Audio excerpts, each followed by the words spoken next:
உலகத்துல எந்த இன்ஜினியராலாவது ஓடுற தண்ணிக்குள்ள வெறும் மணல் மேல ஒரு அணையை கட்டி 2000 வருஷம் நிலைக்கு வைக்க முடியுமா?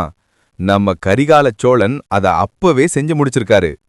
உலகின் பழமையான அணை எது தெரியுமா? அது நம்ம தமிழகத்தில் உள்ள கல்லணைதான். 2000 ஆண்டுகளுக்கு முன் கட்டப்பட்ட இந்த அணை ஒரு பொறியியல் அற்புதம். கிபி 2ஆம் நூற்றாண்டில் கரிகால சோழனால் கட்டப்பட்ட இந்த அணை மணல் பாங்கான காவிரி ஆற்று படுகையில் எப்படி கட்டப்பட்டது? இதன் ரகசியம் மணலில் அடித்தளம் அமைத்ததுதான். பாறைகள் மீது கட்டாமல் மணல் மீதே பெரிய பெரிய கற்களை அடுக்கி அதன் மேல் பசை போன்ற களிமண்ணை பூசி பல டன் எடை கொண்ட கற்களை படுக்கை வசமாக அடுக்கினர். தண்ணீர் தள்ளும் நுட்பம். நீரின் வேகத்தை குறைத்து தேவையான கால்வாய்களுக்கு திருப்பிவிடும் இந்த முறை இன்றும் பொறியியல் மாணவர்களுக்கு பாடமாக உள்ளது. கல்லணையின் நீர்ப்பாசனத்தால் தஞ்சை டெல்டா பகுதிகள் ஆயிரக்கணக்கான ஆண்டுகள் செழித்தன.